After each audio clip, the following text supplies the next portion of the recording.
Buenas tardes, buenos días, buenas noches, queridos hermanos, hermanas. Continuamos con la lectura del libro de Sanación de Familias del padre Josephus Semacula. Y empezamos con el capítulo 11. El capítulo 11 lo vamos a dividir en dos partes. Entonces, hoy es la parte número A, parte A del capítulo 11 o parte uno del capítulo 11, ¿vale? Y este capítulo se titula Pecado generacional y la confesión generacional. Como notarás, la oración del profeta Daniel es excepcional. Su constante nosotros hemos pecado es poderoso. Pero a medida que sigas leyendo, tenga en mente dos cosas. Una, que Daniel había crecido desde su infancia como una persona temerosa de Dios. Él, por lo tanto, no era culpable de pecado grave delante de Dios. Y sin embargo, podemos ver cuántas veces él repite que nosotros hemos pecado y con convicción. Su lógica es simple. Si nosotros en la actualidad o en su tiempo estamos sufriendo las consecuencias del pecado, es probablemente porque aquellos que los cometieron no se retractaron y por consiguiente nos sigue afectando. Y porque nosotros somos los que estamos sufriendo, sería mejor que nosotros mismos hagamos algo al respecto. Sin embargo, ahora nosotros sabemos que también es posible que las consecuencias del pecado, por el cual aquellos que lo cometieron se arrepintieron, aún pueden permanecer con nosotros. La segunda cosa es que, aunque Daniel no era culpable de ningún pecado personal grave, él fue exiliado como todos los demás quienes habían pecado. Su rectitud no le liberó de pagar las consecuencias de los pecados de otros a los que él estaba ligado. Para nosotros, eso es algo bien difícil de percibir en nuestro individualismo moderno. Una vez que hemos ido y hecho nuestra propia confesión privada, nosotros suponemos que ya Él se encargó de todo y estamos todos bien. Esto fue lo que entendió mi amigo Joe por 45 años, que había sido mi propio entendimiento también. Y 45 años de confesión privada no lo eximió de continuar pagando las consecuencias de un pecado que no era suyo. En muchos casos, como Daniel y Joe, ¿y cómo sabemos que fue el caso de Joe? Porque cuando él se arrepintió del pecado, aunque hubiera sido suyo, pero sabemos que no lo era, la atadura se rompió y quedó libre. Seamos precisos aquí. El mal que lo mantenía atado a lo largo de su vida se había roto. ¿Qué fue? Y cuando él se arrepintió, la ira de Dios se aplacó y finalmente lo sanó.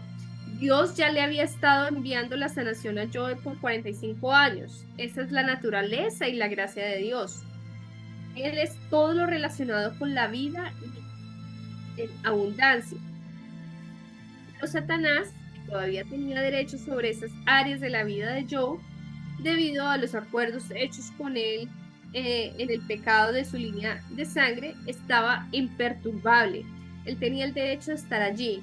Él estaba allí legalmente hasta que Joe legalmente también canceló aquellos derechos y lo destruyó.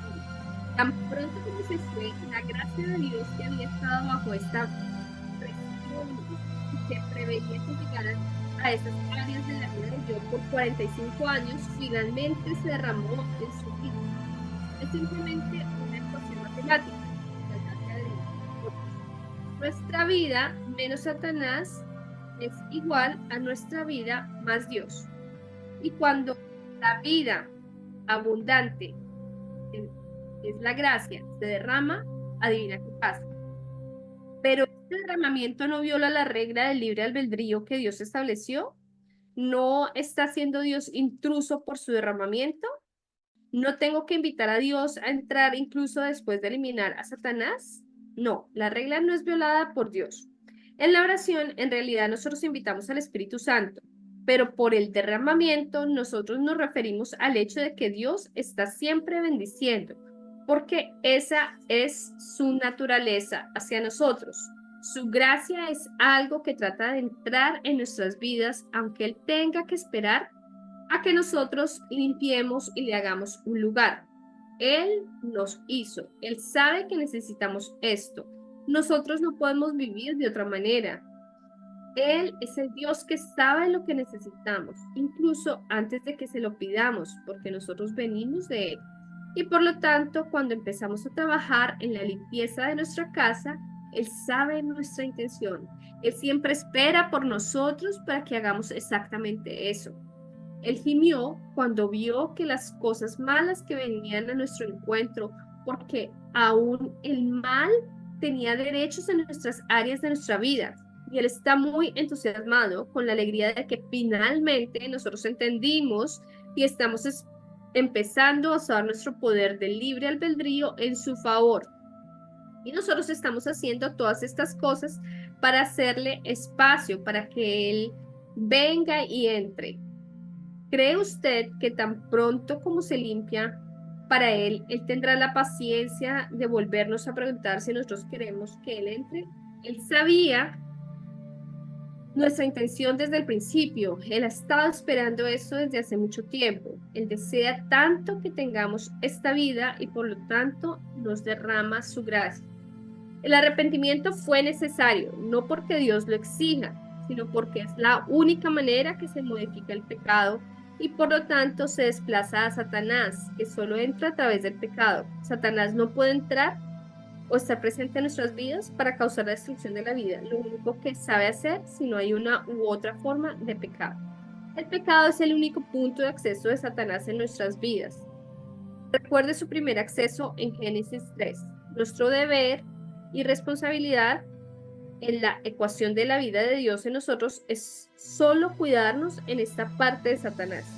Dios no lo hará por nosotros. Este es el orden de nuestra soberanía, de nuestro libre albedrío.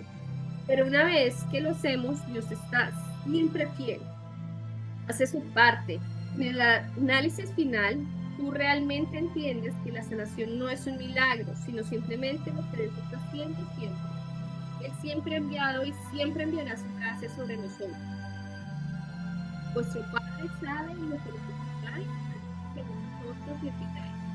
Solo asegúrate de quitar los bloqueos a esta gracia. ¿Quién entonces va a vivir una vida sin pecar? Nadie por acá abajo, pero hay que distinguir entre pecados.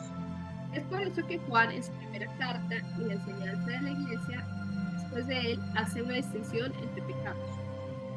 Si alguno ve a su hermano en el pecado que para la muerte, ore por él, Dios le dará la vida. Hablo de esos pecadores cuyo pecado no es para la muerte, porque también hay un pecado que lleva a la muerte, y no pido oraciones en este caso. Toda maldad es pecado, pero no es necesariamente pecado que lleva a la muerte. La enseñanza de la iglesia siempre ha distinguido entre el pecado mortal, que trae la muerte, y el pecado venial, que no trae la muerte. En otras palabras, no todos los pecados nos privan de la gracia de Dios de la misma manera. Descubrirás que el tipo de pecados en el caso en el pasado de nuestras familias, que muy a menudo se repiten en las mismas familias y que nos privan de gran manera de la gracia de Dios, será siempre el tipo mortal. Un ejemplo de la confesión relacional en Daniel 9:19. En el primer año del reinado de Darío, de la raza de los medos y rey de Caldea, pasó lo siguiente. Yo, Daniel, me puse a buscar en las escrituras cuántos años quedaría en ruinas Jerusalén al profeta Jeremías. Yahvé le habló de 70 años. Le dirigí al Señor y le imploré. Durante tiempo plazo le supliqué con oraciones y ayunos. Hacía penitencias, vestido con un saco y sentado en el polvo.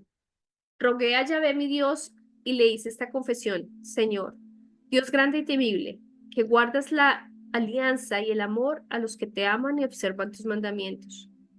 Nosotros hemos pecado, hemos sido injustos y rebeldes, y nos hemos apartado de tus mandamientos y de tus leyes.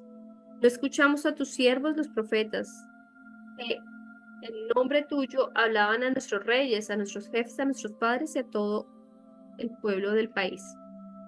Señor, para ti la justicia, para nosotros la cara llena de vergüenza, como sucede en este día a nosotros, a los hombres de Judá, a los habitantes de Jerusalén, a todo Israel, próximos y lejanos, en todos los países donde tú nos dispersaste a causa de las infidelidades que cometimos contra ti. Para nosotros, para nuestros reyes, para nuestros príncipes, para nuestros padres la vergüenza, porque no nos hemos sublevado contra Yahvé. De él esperamos solamente el perdón y la misericordia, porque no hemos escuchado la voz de Yahvé, nuestro Dios, ni seguimos las leyes que él nos había dado por medio de sus servidores los profetas. Todo Israel ha quebrantado tu ley y se apartó de ella en vez de escuchar tu voz. Por eso, sobre nosotros ha caído la maldición y las amenazas escritas en la ley de Moisés, servidor de Dios, porque hemos pecado contra ti. Él cumplió las palabras que pronunció sobre nosotros y contra los que nos gobernaban. Hizo venir sobre nosotros una calamidad tremenda. No hubo jamás otro mayor que la que cayó sobre Jerusalén. Todas estas desgracias nos han sobrecogido de acuerdo con lo escrito en la ley de Moisés. Pero nosotros no hemos tratado de calmar la ira de Yahvé, nuestro Dios, convirtiéndonos de nuestros pecados y aprendiendo a oír su verdad. Yahvé realizó sus amenazas y descargó esta calamidad sobre nosotros, pues Yahvé, nuestro Dios, es justo en todas sus obras, mientras que nosotros no hemos obedecido su voz. Y ahora, Señor, Dios nuestro, que con mano poderosa que sacaste a tu pueblo de Egipto, te ganaste una fama, que duraste el presente, nosotros hemos pecado, hemos sido malos. Señor, según tu bondad, aparta tu cólera y tu enojo de Jerusalén, tu ciudad y tu santo monte, porque a causa de nuestros pecados y nuestras maldades, nuestros padres, Jerusalén y tu pueblo son la burla de todos los que nos rodean. Ahora pues, oh Dios nuestro, escucha la plegaria y las súplicas de tu siervo y por amor de ti mismo, haz brillar tu rostro sobre tu santuario devastado. Dios mío, inclina tus oídos y escucha, abre tus ojos y mira, cómo está arruinada la ciudad sobre la cual ha sido pronunciado tu nombre. No nos apoyamos en nuestras buenas obras, sino que derramamos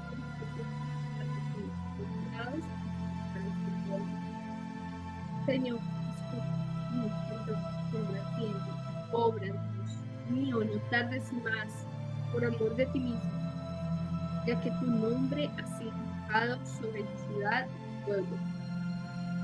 En la ocasión en la que hacemos la confesión colectiva y el arrepentimiento por el pecado en la liturgia de la iglesia, es cuando nos unimos por el sacramento penitencial comunal. La primera parte de esta liturgia comprende normalmente algún tipo de confesión colectiva anterior por el pecado presente en nuestra sociedad en la que vivimos, con nosotros tomando el lugar de aquellos que no se molestan en pedir la misericordia de Dios, porque lo sabemos mejor que poder. Quizás este conocimiento te ayudará a participar con más convicción la próxima vez que tú asistas a una. Más tarde vamos a utilizar esta misma oración de Daniel para nuestra confesión de los pecados generacionales a Dios. Baruch. Casi 3 capítulos enteros con Baruch hacer el mismo tipo de oración como en el de Daniel. Baruch 1. Rueguen también por nosotros el Señor nuestro Dios, porque lo hemos ofendido y exterminado hoy el enojo y la cólera del Señor no será por nosotros. Finalmente lean este libro que les mandamos para que sea leído en el templo del Señor en el día de su fiesta y en los días que convienen. Dirán que todos reconozcan la justicia del Señor nuestro Dios. En cambio, a nosotros nos corresponde la vergüenza y también a los habitantes de Judá y de Jerusalén, a nuestros reyes, a nuestros príncipes, a nuestros sacerdotes, nuestros profetas y nuestros padres, porque hemos pecado delante del Señor. Le hemos desobedecido, no hemos escuchado su voz, ni hemos caminado de acuerdo con las órdenes que el Señor nos puso delante. Desde el día que el Señor sacó a nuestros padres de Egipto hasta hoy, hemos sido desobedientes con Él y nos hemos rebelado en vez de escuchar su voz. Por eso nos sobrevinieron calamidades y la maldición que el Señor dijo a su siervo Moisés el día que sacó a nuestros padres de Egipto, para darnos una tierra que destila leche y miel. Y vimos entre desgracias hasta el día de hoy. No escuchamos la voz del Señor según lo que decían los profetas que nos envió. Y todos nos fuimos según las inclinaciones de nuestro perverso corazón, a servir a otros dioses y a hacer lo que desagrada al Señor. Todo el capítulo 2 en Baruch continúa en el mismo tono, y a continuación también el capítulo 3 en el cual yo cito el principio. Baruch 3, 1, 8. Señor Todopoderoso, Dios de Israel, un alma angustiada, un espíritu turbado es quien te clama. Señor, escucha, apiádate, porque hemos pecado contra ti. Tú reinas para siempre y nosotros perecemos para siempre, Señor Todopoderoso. Dios de Israel, escucha, pues la súplica de los muertos de Israel somos los hijos de los que pecaron en contra de ti y no escucharon la voz del Señor, su Dios. De ahí las calamidades que se nos han apegado. No te acuerdes de las intenciones, de las injusticias de nuestros padres, sino acuérdate en esta hora de tu poder y de tu nombre. Tú eres el Señor nuestro Dios y nosotros queremos alabarte, Señor. Por eso pusiste en nuestros corazones tu temor para que invoquemos tu nombre.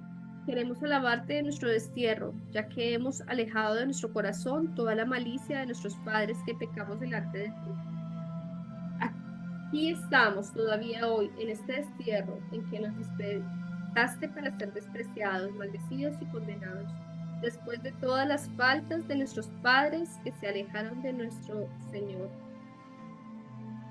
Las tres categorías de la escritura que hemos expuesto, las bendiciones generacionales, las generaciones no bendecidas y las confesiones generacionales, no son exhaustivas.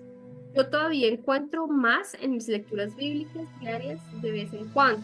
Seguramente tú también las encontrarás más ahora que se nos han abierto los ojos. Pero creo que nuestra lista cumple su propósito para una demostración bastante satisfactoria. Por el día de hoy hemos culminado con la parte 1 del capítulo 11. Muchas gracias por estar sintonizado, por estar atento y próximamente continuaremos con la parte 2 del capítulo 11. Que Dios, el Señor nuestro Dios, nos bendiga, nos proteja y nos amane